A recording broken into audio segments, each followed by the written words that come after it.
Hello guys, ഞായറാഴ്ചയായിട്ട് എന്താ എല്ലാവർക്കും പരിപാടി?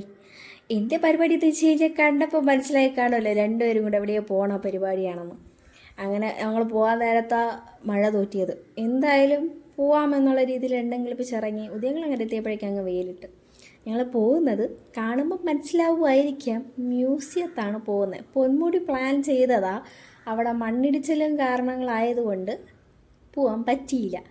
പിന്നെ അങ്ങ് മ്യൂസിയം കണ്ടിട്ട് വരാമെന്ന് കരുതി അങ്ങനെ മ്യൂസിയത്തിൻ്റെ കോമ്പൗണ്ടിൻ്റെ അകത്ത് നമ്മൾ പ്രവേശിച്ചു. പിന്നെ നമ്മൾ ഓരോരോ കാഴ്ചകളൊക്കെ കണ്ട് ഇതേതോ ഒരു ജീവിയാണ്, ജീവി മീൻസ് പക്ഷിയാണ്, മറ്റേ ഗരുഡ പക്ഷിയാണ്, ഗരുഡ പക്ഷി അങ്ങനെ എന്തോ ആണ്. അത് കഴിഞ്ഞപ്പോഴാണ് രണ്ട് മുതല അപ്പുറത്തൊരെണ്ണമുണ്ട് ഇപ്പുറത്തൊരെണ്ണം. പിന്നെ വെള്ളത്തിൽ വല്ലതൊക്കെ ഉണ്ടോ ഇല്ലയോ എന്നറിയാൻ പാടില്ല. പിന്നെ ഞാൻ എപ്പോൾ മ്യൂസിയത്ത് പോയാലും എനിക്ക് രണ്ട് വ്യക്തികളെ കാണാൻ പറ്റിയിട്ടില്ല. ഒന്നാമത്തത് സിംഹം, ആൺസിംഹത്തെ, രണ്ട് പെൺസിംഹം. എപ്പം ഞാൻ പോയാലും ചോദിക്കുമ്പോൾ പറയും, അയ്യോടാ 2 ദിവസത്തിന് മുന്നേ ചത്തുപോയെന്ന്, അല്ലെങ്കിൽ അസുഖമില്ലാതെ മാറ്റിയെന്നോ എന്ന് പറയും. ലക്കില്ലാതെ 4 തവണ, ഇത് 5ാമത്തെ തവണയാണ് കേട്ടോ. ഇതാ നീന്തി തുടിക്കുന്ന ഇതിൻ്റെ പേര് എന്തിനോ ആണ്. നീന്തി തുടിക്കുന്നുണ്ട്. പിന്നെ അങ്ങോട്ടും ഇങ്ങോട്ടൊക്കെ നടന്ന് തിരിഞ്ഞ് ഞങ്ങളവിടെ ഒരു 11:30 ആയപ്പോഴാണ് കേട്ടോ എത്തിയേ. പിന്നെ നോക്കിയപ്പോഴാണ് അവിടുത്തെ കുളത്തിലെ മീനുകളുടെ ഒരു കൂട്ടം കാണുന്നത്. സിലോപ്പിയയും വളർത്തുമീനും എന്തൊക്കെയൊക്കെ ഉണ്ട് അവിടെ. ഞങ്ങളിരുന്ന് ആലോചിക്കുകയും ചെയ്തു, ചൂണ്ടയിട്ട് കഴിഞ്ഞാൽ ചേട്ടന് ഒരാഴ്ചയൊക്കെ കഴിക്കാൻ പറ്റിയ മീനുകളെ കിട്ടും. ചൂണ്ടയിട്ട ഉടനെ വെള്ളത്തിൽ കൊണ്ടിട്ട് വളർത്താമല്ലോ. അങ്ങനെ ഇതുകൊണ്ട് ഞാൻ ഇങ്ങോട്ട് നോക്കടി എന്ന് പറഞ്ഞ് വിളിച്ചു.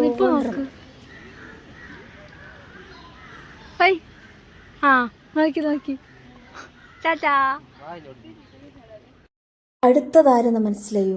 കാണ്ടാമൃഗം. ഇത് സംഭവം കണ്ണ് എവിടെയാണെന്ന് സൂക്ഷിച്ച് നോക്കിയാലേ അറിയാൻ പറ്റും. എൻ്റെ ശരീരത്തിൻ്റെ വലിപ്പവും കാര്യങ്ങളൊക്കെ അമ്മയെ അടുത്ത് വെക്കഴിഞ്ഞാൽ ഒന്ന് ചരിഞ്ഞ് വീണാൽ തീർന്നു എന്ന് വേണമെങ്കിൽ പറയാം. പിന്നെ ഇതാണ്ട് നീരാളി കളിച്ചുകൊണ്ട് നിൽക്കുന്ന, നിങ്ങൾക്ക് കാണുമ്പോൾ 3 ഹിപ്പപ്പൊട്ടാമസുകളായിരിക്കാം, പക്ഷേ അതിലൊരു 6-7 എണ്ണം ഉണ്ട് കേട്ടോ വെള്ളത്തിൽ. പിന്നെ മാന്, ഇത് വെറൈറ്റി മാനുകളാണ്. ഈ മാനിൻ്റെ പേരൊന്നും എനിക്കറിയത്തില്ല കേട്ടോ. കൊമ്പുള്ള മാനിൻ്റെ തീറ്റയിൽ വന്ന് പ്രാവുകൾ കഴിക്കുമ്പോൾ ഒന്നും ഇണ്ടാതെ തിന്നിട്ട് പോട്ടെ എന്നുള്ളത്. പക്ഷെ മനുഷ്യരാണെങ്കിൽ കൈയിട്ടടിക്കും. അങ്ങനെയുള്ളതാണ് നമ്മളെ മനുഷ്യർക്ക്. പക്ഷെ മൃഗങ്ങൾ അങ്ങനെയില്ല. പിന്നെ ഞാനും ചേട്ടനൊക്കെ ഓരോ പോസൊക്കെ കൊടുത്ത് നമ്മൾ പുള്ളിമാനെയൊക്കെ കണ്ടിട്ട് അടുത്തതാണ് നമ്മൾ കാണാൻ പോകുന്നത് ആരെ? നമ്മുടെ ബാഹുബലി സിനിമയിലെ പൽവാൾ ദേവൻ്റെ വാഹനമായ, അല്ലെങ്കിൽ പൽവാൾ ദേവൻ്റെ മൃഗമായ ഇതിൻ്റെ പേരും എനിക്ക് അറിഞ്ഞൂടാ കേട്ടാ എന്തിനാണെന്ന്. എനിക്കിത് പെട്ടെന്ന് കണ്ടതും പൽവാൾ ദേവനെയാണ് ഓർമ്മ വന്നത്. പൽവാൾ ദേവൻ്റെ ഇത് കൊമ്പിലൊക്കെ ഇട്ട് പിടിച്ച് തള്ളിയിട്ടൊക്കെ ചെയ്യണ സാഹസമില്ലേ.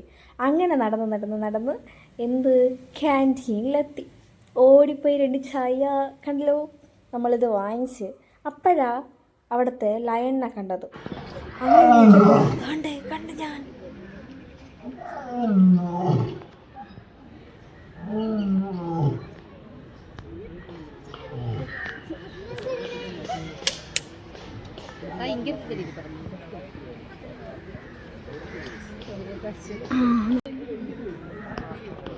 ഇതാ വേസ്റ്റിൻ്റെ അവിടെ പോണയാണെന്ന് തോന്നുന്നു.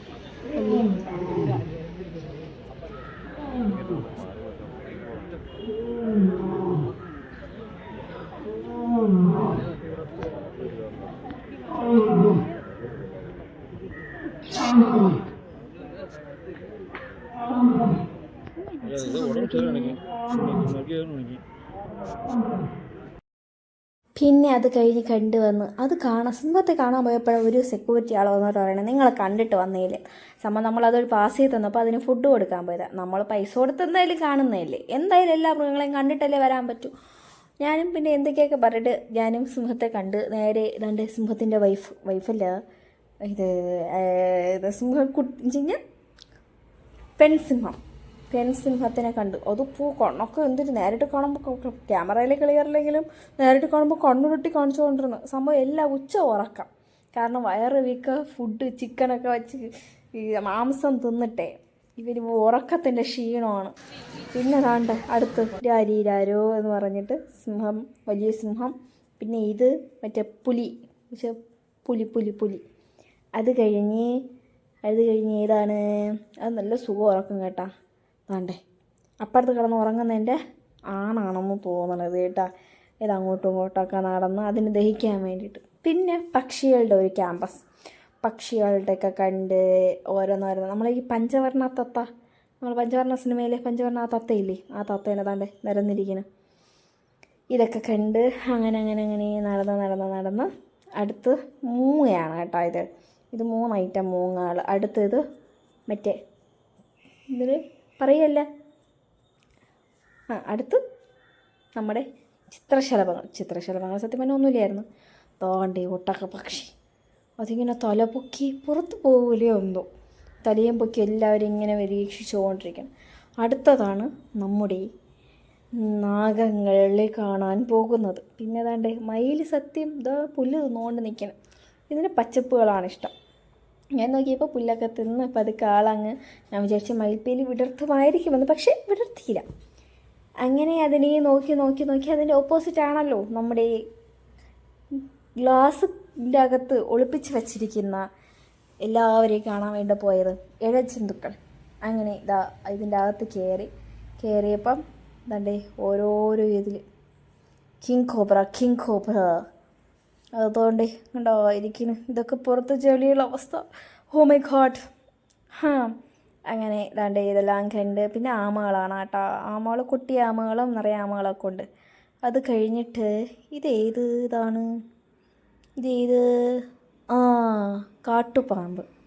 കാട്ടുപാമ്പിനെ കണ്ട്. അതിൻ്റെ അകത്തൊന്നുമില്ല, ഇതിൻ്റെ അകത്ത് അതാണ്ട് ചാര. ഇതേ സെയിം ചാരയാണ് എൻ്റെ ഈ വീടിൻ്റെ കോമ്പൗണ്ടിൽ കിടന്നോണ്ട് ചുറ്റിക്കറങ്ങി നടക്കുന്നത്. കണ്ടോ അതിൻ്റെ ഓരോരോ ചലനങ്ങൾ കണ്ടോ. കണ്ണാടി ഇടാകത്തായതുകൊണ്ട് പ്രശ്നമില്ല, കണ്ടോണ്ട് നിൽക്കാം. പിന്നെ ഏതാണ് മണ്ണൂലി പാമ്പ്. പിന്നെ അത് കഴിഞ്ഞ് ഞങ്ങൾ വീണ്ടും പെരുമ്പാമ്പിൻ്റെ അടുത്ത്. Oh my god.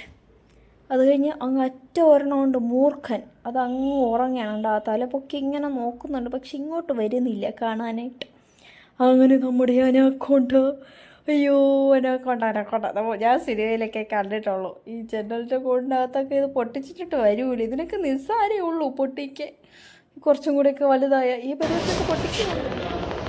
അത് കഴിഞ്ഞ് ഇതിലേത് പാമ്പ്,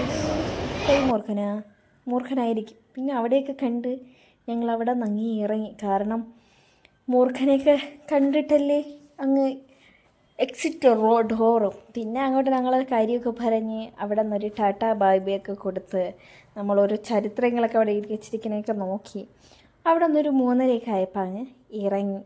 3:30 ഇറങ്ങി വീട്ടിൽ ഒരു 4:30-5 മണിയൊക്കെ 4:30 ആയപ്പോൾ എത്തിയപ്പോഴാണ് ഒരാളുടെ സങ്കടം. കാരണം ഇവിടെ ഇതാ പാസ് ചെയ്ത് പോകുമ്പോഴാണ് വീട്ടിൽ എത്തുമ്പോഴാണ് ഒരാളുടെ സങ്കടം. നോക്കിക്കോക്ക് ലൂസി, അവൾക്ക് നല്ല ദേഷ്യമുണ്ട്. അവൾ മിണ്ടാണ്ട് അങ്ങനെ കിടക്കുകയാണ്. നീ എവിടെയടി പോയത് എന്നായിരിക്കും അവളെൻ്റെ മുഖത്ത് നോക്കുന്നത്. തുടങ്ങി, നീയൊക്കെ രണ്ടും കൂടെ കറങ്ങാൻ പോയില്ലേ, എന്നെ കൊണ്ടുപോയോ? പിന്നെ അവൻ എണീക്കടി എന്നൊക്കെ പറഞ്ഞ് എണീറ്റ് വന്ന ആൾ പിന്നെ ക്ഷീണത്തിൽ ഉറക്കുന്നതിൻ്റെ ക്ഷീണമൊക്കെ ആക്കി എൻ്റെ കയ്യിൽ കവറിൽ എന്താണെന്ന് നമുക്കറിയണം. അതിന് വേണ്ടിയിട്ട് അവൾ ചാടി തുടിക്കും. പിന്നെ വാലിട്ടാട്ടി വെട്ടിയിട്ട് പാവമാണ് കേട്ടോ അവൾ. ഇങ്ങ് വാടിയെന്ന് വിളിച്ചാൽ അവളിങ്ങ് ഓടി വരും. ഇപ്പോൾ ഏതാ താണ്ട് അങ്ങ് കിടക്കുവോളും. പാവം ലൂസി. ഇവളെ കൊണ്ടുപോകാൻ പറ്റിയെന്നെങ്കിൽ കൊണ്ടുപോയാൽ, പക്ഷേ വണ്ടി ഇരുന്നിടത്ത് ചാടി എന്ത് ചെയ്യും? ഞാനും പോവും, വണ്ടിയും പോവും, ചേട്ടനും പോവും.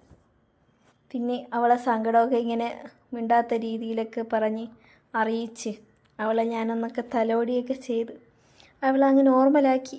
പിന്നെ അവൾക്കങ്ങ് ഫുഡൊക്കെ വച്ച് കൊടുത്ത് കുറച്ച് നേരം അഴിച്ചൊക്കെ വിട്ടപ്പം ഓക്കെ ആയി.